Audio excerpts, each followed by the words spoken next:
Welcome to my channel. आज हम जो है एनवायरमेंटल स्टडीज़ का चैप्टर नंबर 2 नेचुरल रिसोर्सेज के दो टॉपिक मिनरल रिसोर्सेज और फूड रिसोर्सेज इस वीडियो के अंदर कवर करके चलेंगे। तो ये वीडियो जो है एंड तक जरूर देखना। तो शुरू करते हैं। Position and highly ordered atomic structure. तो यहाँ पे क्या कह रखा है कि ये जो मिनरल्स होते हैं कैसे होते हैं, होमोजीनियस होते हैं और ये हमें जो है अर्थ के गर्भ से मिलते हैं। क्रस्ट का मतलब क्या, अर्थ के गर्भ से मिलते हैं। और ये कैसे सॉलिड्स होते हैं, इनऑर्गेनिक सॉलिड्स होते हैं। और इनकी जो है खुद की क्या होती है, खुद की एक केमिकल कंपोजिशन होती है।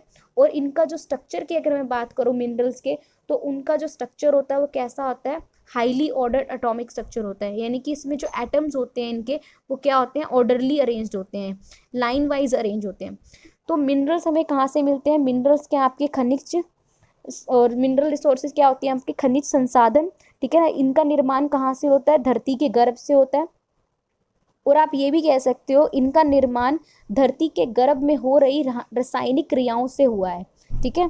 तो जिन स्थानों, हिंदी भी साथ के साथ चलेंगे, तो जिन स्थानों खुदाई करके खनिज निकाले जाते हैं उस स्थान को खदान कहा जाता है। तो जिन स्थानों से जो है हम इनकी खुदाई करके खनिज को हम निकालते हैं तो वो स्थान क्या कहलाए जाते हैं, आपके खदान कहलाए जाते हैं। ऐसा दिया हुआ है कि जैसे बिहार की में कांतली की खदानें हैं और इन्हें जो है कूपे भी कहा जाता है। ठीक है ना। इन जिनसे हम निकाल रहे हैं, ये जो खदान जिसे हम कह रहे हैं, इन्हें जो कहीं शहर कहीं जगह पे जो है कूपे भी कहा जाता है। ठीक है। तो मिनरल्स को कहाँ से निकाला जाता है, कि मिनरल्स को कहाँ से निकाला जाता है, अर्थ की क्रस्ट में से, यानी कि अर्थ के गर्भ में से जो रासायनिक क्रियाएं हो रही है उनसे जो है हम खनिज को निकालते हैं। तो minerals are economic commodity and mined for potential use और देयर इंट्रिंसिक वैल्यू। तो यहाँ पे क्या कह रखा है कि मनी जो मिनरल्स होते हैं इनको हम जो है इकोनॉमिकल यूज़ के लिए भी यूज़ किया जाता है, क्योंकि इनसे हम लोग क्या करते हैं, पैसा कमाते हैं। ठीक है ना। इनसे जो है इनको खुदाई करके जब इनसे निकाला जाता है तो इनका बाकी बहुत सारी चीज़ों में क्या होता है, यूज़ किया जाता है इन्हें। तो much of the comfort that we enjoy. अब यहाँ पे क्या कह रखा है कि जो भी हम आजकल जो है हम इतना ज़्यादा कम्फर्ट जो हमें मिल रहा है वो किसकी वजह से मिल रहा है, क्योंकि हम मिनरल रिसोर्सेज का बहुत सारा उपयोग कर रहे हैं। तो हम जो डेली यूज़ में जो हम चीज़ें यूज़ करते हैं, जैसे कि पेंसिल से लेके कंप्यूटर तक, जो सारी किससे मिलके बनी हुई हैं, आपकी मिनरल से मिलके बनी हुई हैं। और ऐसे कई मिनरल्स के साथ साथ जो हम ऐसे कई मटेरियल्स हैं जो भी हम कहाँ से निकालते हैं, धरती से निकालते हैं, यानी अर्थ से निकालते हैं। अब देखो मिनरल्स हमें समझ में आ गया, मिनरल्स क्या है, खनिज है। ठीक है, खनिज पदार्थ है। तो जिनको हम कहाँ से निकालते हैं, अर्थ की धरती के गर्भ से निकालते हैं। ठीक है। तो इनका अब हम जो है क्या एक्सप्लोइटेशन कर रहे हैं, अब हम इतना ज़्यादा यूज़ करते जा रहे हैं तो जिनकी वजह से क्या होता जा रहा है कि खनिज पदार्थ में कमी आती जा रही है, एक्सप्लोइटेशन ज़्यादा हो रहा है। जितना हमें जरूरत है मिनरल्स की उतना मिनरल्स ना यूज़ करके उसका ओवरडोज, उससे ज़्यादा ही हम उसका उपयोग कर रहे हैं, जिसको हम कहते हैं एक्सप्लॉयटेशन करना।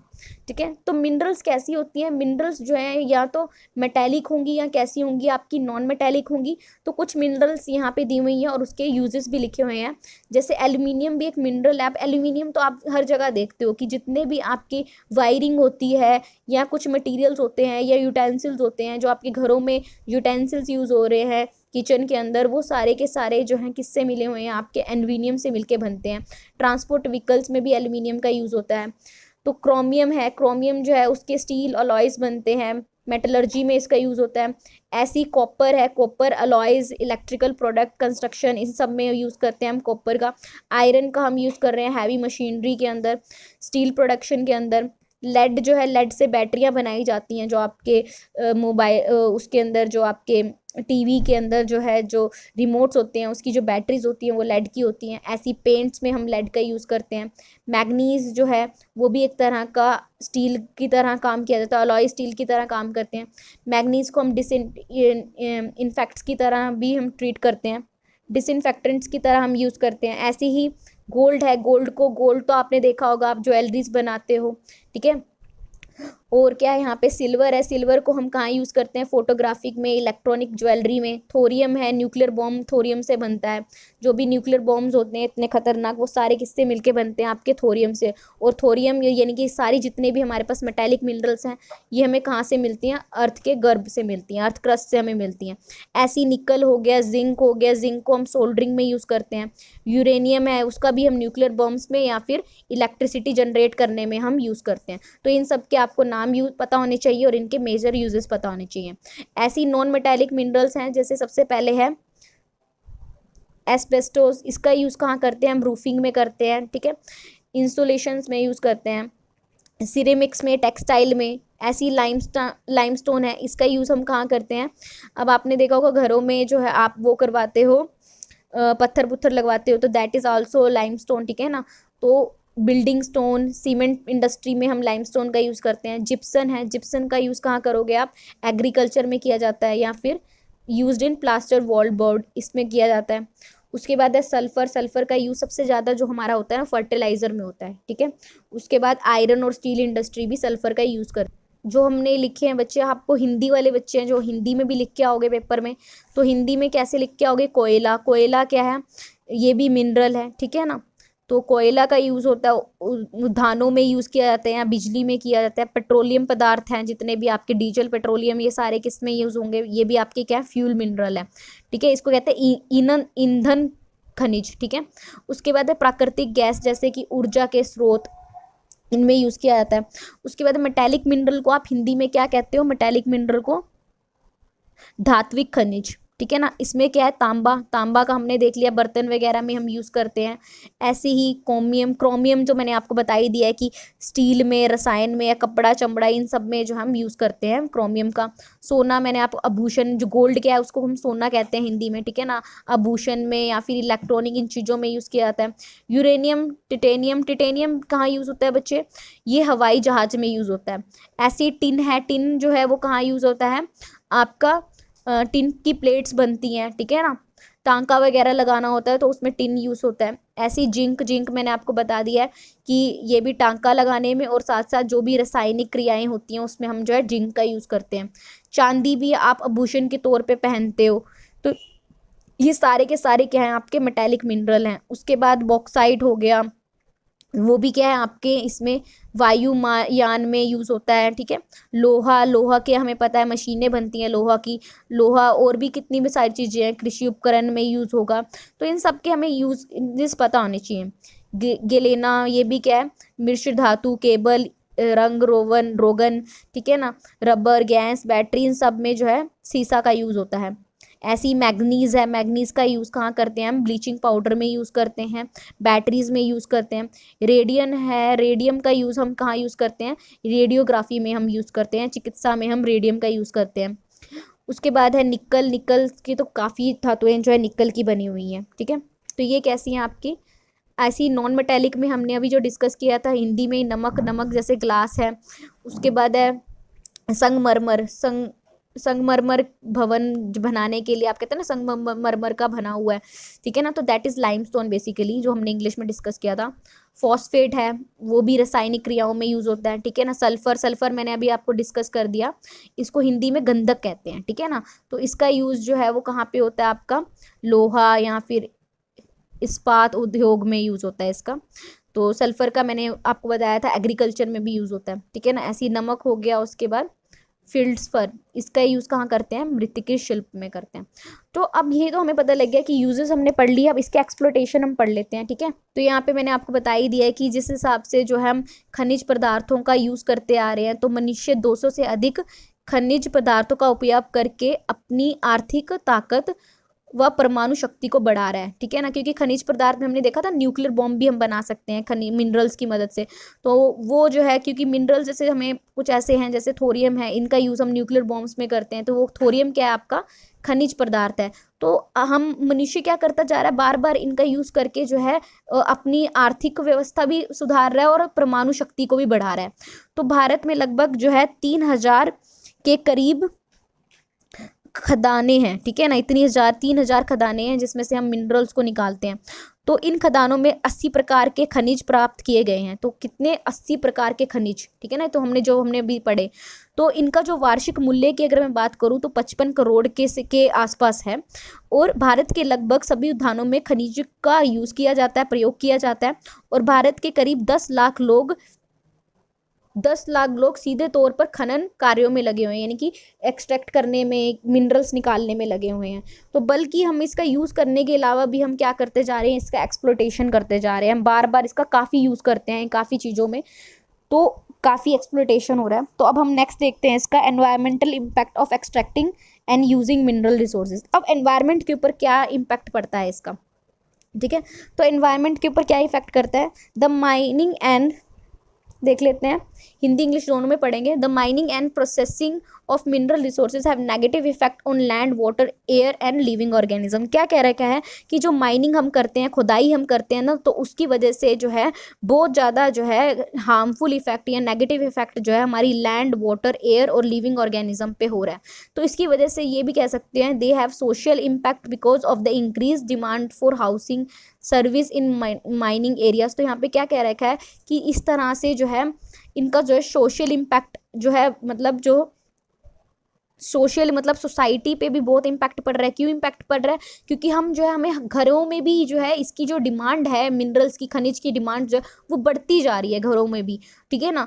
और जो माइनिंग एरियाज हैं उनके अंदर जो है इसकी सर्विस भी क्या होती जा रही है, उसकी भी डिमांड बढ़ती जा रही है। तो कुछ ऐसे मेजर एनवायरमेंटल इम्पैक्ट जो हम पढ़ेंगे जिसकी वजह से कुछ इंपॉर्टेंट एनवायरनमेंट के ऊपर जो इम्पैक्ट हो रहा है माइनिंग का, तो वो कौन कौन से हैं? सबसे पहले देखो खुदाई की जाएगी, तो खुदाई की जाएगी तो जो डिग्रेडेशन ऑफ लैंड, यानी कि सबसे पहला इम्पैक्ट क्या पड़ेगा? ज़मीन पे पड़ेगा।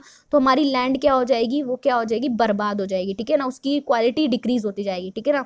उसके बाद second, pollution of surface and ground water resources due to the release of harmful traces element by leaching even if damage is control. तो यहाँ पे क्या कह रखा है कि इसकी वजह से जो है जो हमारे जो सरफेस वाटर है या फिर जो हमारा ग्राउंड वाटर है उसमें उसका क्या हो जाएगा? वो पोल्यूट हो जाएगा। क्योंकि जब ये माइनिंग वगैरह की जाती है ना, तो इनकी वजह से जो है बहुत सारे ऐसे पदार्थ निकलते हैं जो कि बहुत हार्मफुल होते हैं, और वो पानी में जाके मिक्स होंगे तो हमारा जो पानी है उसको क्या कर देते हैं? पोल्यूट कर देते हैं। चाहे ड्रेनेज कंट्रोल हो ना हो, फिर भी कुछ ऐसे हार्मफुल इफेक्ट निकलने ही हैं, ठीक है ना। तो उसके हमारा जो है सरफेस वाटर, ग्राउंड वाटर क्या हो जाता है? पॉल्यूट हो जाता है। उसके बाद क्या कह रखा है कि इसका जो सीधा साधा जो अगर हम बात करें इम्पैक्ट किसके ऊपर पड़ता है, कि जो हमारी जैसे कि ग्रोथ ऑफ वेजिटेशन, यहाँ पे क्या कह रखा है कि जो ट्रीज़ या पेड़ उगाते हैं ना, तो उन पे भी बहुत ज़्यादा जो है इम्पैक्ट पड़ता है। क्यों पड़ता है? क्योंकि जब हम ये खनिज पदार्थों को निकालते हैं तो कुछ ऐसे एलिमेंट्स या मिनरल्स निकलते हैं जो कि बहुत ज़्यादा हार्मफुल होते हैं। उसके बाद क्या कह रखा है? Air pollution. अब देखो जब डस्ट या फिर गैसेस निकलेंगी, जब हम खुदाई करेंगे इस तरह की गैसेस या डस्ट वगैरह निकलेगी, तो उससे क्या होगा? वायु में भी क्या हो जाएगा? पोल्यूशन हो जाएगा, ठीक है ना। वायु प्रदूषण भी होगा। डिफॉरेस्टेशन क्या होता है कि अब देखो खुदाई करने के लिए जगह तो खाली करानी पड़ेगी, तो जगह खाली कब होगी? जब क्या होगा कि जो प्लांट्स हैं या एनिमल्स जो वहाँ पे रह रहे हैं उनको क्या करा जाए? शिफ्ट किया जाए, ठीक है ना। तो क्या कराया जाए? एक तरह से डिफॉरेस्टेशन कराया जाए। मैंने आपको बताया था रिमूवल ऑफ प्लांट्स क्या होता है? आपका डिफॉरेस्टेशन होता है। तो जब हम डिफॉरेस्टेशन कराएंगे तो उसकी वजह से क्या होगा? जो हमारे प्लांट्स यानी फ्लोरा मतलब प्लांट्स, फ्योना मतलब आपका फ्योना मतलब प्लांट्स, फ्लोरा मतलब एनिमल्स, इनका क्या होगा? लॉस होगा। उसके बाद है adverse effect on historical monument and religious places. जो हमारे हिस्टोरिकल मॉन्यूमेंट्स हैं, जो आपको पता होगा कि जो हिस्टोरिकल मॉन्यूमेंट जैसे ताजमहल वगैरह हो गए या कुछ रिलीजियस प्लेसेस होंगे, ठीक है। इन जब उनके आसपास कहीं खुदाई की जाती है तो वहाँ से जो गैस निकलती है, वहाँ से जो स्मोक निकलता है, उसकी वजह से जो है हमारे जो हिस्टोरिकल मॉन्यूमेंट्स हैं उनके ऊपर जो है बहुत प्रभाव पड़ता है। उसके बाद है physical changes in land, water, air associated with mining directly और indirectly affect the biological environment. तो यहाँ पे क्या कह रखा है? जो भी फिजिकल चेंजेस आएंगे लैंड में, वाटर में या सॉइल में, तो उसकी माइनिंग की वजह से तो वो कहीं ना कहीं जो है हमारे जो बायोलॉजिकल एनवायरनमेंट है उस पर कहीं ना कहीं डायरेक्टली या फिर आप कह सकते हो इनडायरेक्टली उसके ऊपर प्रभाव पड़ेगा ही पड़ेगा। उसके बाद है displacement of affected population including tribals. तो ऑफकोर्स जब जिस पॉपुलेशन में, जिस एरिया में हम खुदाई करवाएंगे तो वहाँ पे रह रहे इंसानों को हमें क्या करना पड़ेगा, शिफ्ट करना पड़ेगा। तो यहाँ पे यही कह रखा है कि बहुत सारे लोगों को हमें क्या करना पड़ेगा, शिफ्ट करना पड़ेगा। उसके बाद है सोशल इम्पैक्ट भी काफ़ी पड़ता है। तो यहाँ पे सोशल इम्पैक्ट कैसे कि अगर हम ज़्यादा खुदाई कराएंगे ना तो उसकी वजह से जो वहाँ पे जो काम कर रहे हैं ना वर्कर्स, वो क्या हो जाएगी, उनकी ग्रोथ भी रुक जाएगी। ठीक है, कैसे?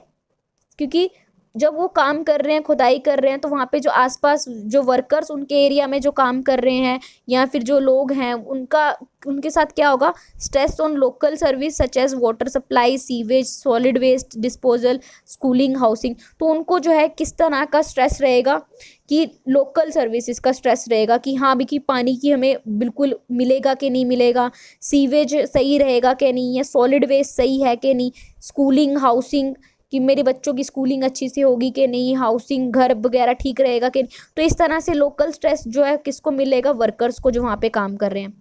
उसके बाद increase stress on nearby recreation and wilderness area due to additional people. अब देखो, जो मान लो उस जहाँ पे माइनिंग हो रही है वहाँ से डिस्प्लेस होकर लोग उनके आसपास के क्षेत्रों में जाएंगे, तो वहाँ पे भी क्या हो जाएगा कि इतने एरिया के अंदर जो है बहुत सारे जो है लोग और एडअप हो जाएंगे उस एरिया के अंदर। ठीक है ना, तो वो भी स्ट्रेस बढ़ जाएगा। Construction activities, urbanisation affect the local stream through sedimentation, reduce water quality and increase run off. तो यहाँ पे क्या कह रखा है कि जैसे कंस्ट्रक्शन शुरू होगी, कि खुदाई वगैरह शुरू की जाएंगी, तो उसकी वजह से जो है आसपास के जो अर्बनाइज्ड लोग हैं उनकी जो है जो पानी वो रिवर्स जो है यूज़ करते थे, तो वो रिवर्स में क्या होगा, गंदा पानी जाएगा क्योंकि हार्मफुल पदार्थ उसमें जाएंगे निकल के। तो उसकी वजह से पानी की क्वालिटी भी कम होगी और क्या हो जाएगा, पानी वो पीने लायक भी नहीं रहेगा या फिर यूज़ करने लायक भी नहीं रहेगा। एयर पोल्यूशन भी बढ़ना शुरू हो जाएगा। जहाँ पे कंस्ट्रक्शन होगी, खुदाई होगी, तो वहाँ पे क्या होगा, एयर पोल्यूशन भी बढ़ेगा क्योंकि बहुत सारी व्हीकल्स वहाँ पे होंगी। ठीक है ना, वर्कर्स की, तो उसकी वजह से जो है एयर पोल्यूशन भी काफ़ी जो है इंक्रीज होगा। Waste of agriculture and industrial land, जो ऑफकोर्स जो एग्रीकल्चर लैंड थी, अगर मान लो कोई अच्छी उपजाऊ ज़मीन थी उसमें हम खुदाई कर रहे हैं, तो उसमें क्या हो जाएगा, जो ये कह सकते हैं कि उसकी एग्रीकल्चर जो लैंड थी वो क्या हो जाएगी, बर्बाद हो जाएगी। ऐसी डिफेसिंग ऑफ लैंडस्केप एंड अगलीनेस, ऐसा भी हो सकता है कि लैंडस्केप आने शुरू हो जाएं। ठीक है, बड़े बड़े पत्थर गिरने लगे, इस तरह का। तो हेल्थ भी डैमेज हो सकती है और एक्सीडेंट भी हो सकते हैं। Old quarries and open cast pits also. अब कई बार क्या होता है, ये लोग खुदाई करके ना गड्ढा वहीं खोद के चले गए, बंद भी नहीं करेंगे, तो वो क्या कहते हैं, पिट्स मतलब गड्ढे हो जाना। तो वो भी बहुत ज़्यादा डेंजरस है कि मतलब कोई उसमें गिर गया या फिर कुछ भी अगर उसके अंदर हार्मफुल माइनिंग का हार्मफुल कुछ पड़ा है तो काफ़ी नुकसानदायी है। तो ये सारे हमने देख लिए कि खनिज पदार्थों को निकालने से भूमि का अपघटन होता है। अपघटन होता है मतलब खराब होती है। खनिज पदार्थ जब हम निकालते हैं तो जो भूमंडल है या भूमित गत है, भूमि जो है उसका जल प्रदूषण होता है। ठीक है ना, उसके बाद खनिज पदार्थ निकालने से जो गैस निकलेंगी उससे वायु प्रदूषण होता है। तो ये सब आप लिख के आ सकते हो क्योंकि मैंने हिंदी में एक्सप्लेन कर दिया आपको। अब इसका मतलब जो है माइनिंग का बहुत बुरा प्रभाव पड़ रहा है, तो इसे हमें क्या करना पड़ेगा, कंट्रोल करना पड़ेगा। कैसे कंट्रोल कर सकते हो आप, सबसे पहले इको फ्रेंडली टेक्निक्स अपनाओ, जैसे कि क्या कह रखा है कि microbial leaching technique for utilisation of low grade ores. तो इको फ्रेंडली माइनिंग हमें अपनानी चाहिए। ठीक है, जिसमें लो ग्रेड ओर्स का यूज़ किया जाए। ठीक है, सो माइक्रोबियल लीचिंग टेक्निक है जिसके अंदर हम लो ग्रेड ओर्स का यूज़ करते हैं। बैक्टीरियल थायोबैसिलस, ये एक तरह का, इसको हम यूज़ करते हैं गोल्ड को एक्सट्रैक्ट करने के लिए। ठीक है, उसके बाद क्या कह रखा है, प्लांटेशन हमें करनी चाहिए क्योंकि जहाँ पे जो है माइनिंग एरियाज़ हैं उसके आसपास हमें जो है काफ़ी प्लांटेशन ट्रीज़ वगैरह उगाने चाहिए। और जितने भी टॉक्सिक ड्रेनेज है उसे क्या करना चाहिए, प्रिवेंट करना चाहिए। मान लो जो माइनिंग की वजह से जो टॉक्सिक पदार्थ निकला है तो उसकी क्या करनी चाहिए, उसका डिस्चार्ज को, ऐसे नहीं है कि उसको डिस्चार्ज कर दिया, उसको साफ करके उसमें से हार्मफुल कंटेंट निकाल के फ्री पानी में एक केस स्टडी और देख लेते हैं लास्ट। क्या कह रखा है कि एक ना जो अरावलीज माउंटेन आपने सुने होंगे, राजस्थान में है। तो ये जो है आपका राजस्थान का 10% हिस्सा जो है वो अरावलीज माउंटेन कवर करते हैं और इनकी जो लेंथ है वो कितनी है, 550 किलोमीटर। अब यहाँ पे जो है इस माउंटेन के अंदर ना बहुत सारे खनिज पदार्थ थे, ठीक है ना, बहुत सारे खनिज, ये कहते हैं मिनरल वेल्थ बहुत ज़्यादा थी, खनिज बहुत ज़्यादा था। तो वहाँ पे की क्या की जाती थी, माइनिंग की जाती थी। तो ऑनरेबल सुप्रीम कोर्ट ने एक डिसीजन लिया नवंबर 2002 को। उन्होंने कहा जितनी भी माइनिंग हो रही है ना राजस्थान में, उसे रोक दिया जाए। तो ये जो माउंटेन्स थे ना, ये इतने ज़्यादा कह सकते हो ना कि इनका जो क्लाइमेट, ये इतना इंपॉर्टेंट रोल प्ले करते थे क्लाइमेट कंट्रोल में, कि क्लाइमेट बिल्कुल कंट्रोल रहता था इन माउंटेन्स की वजह से।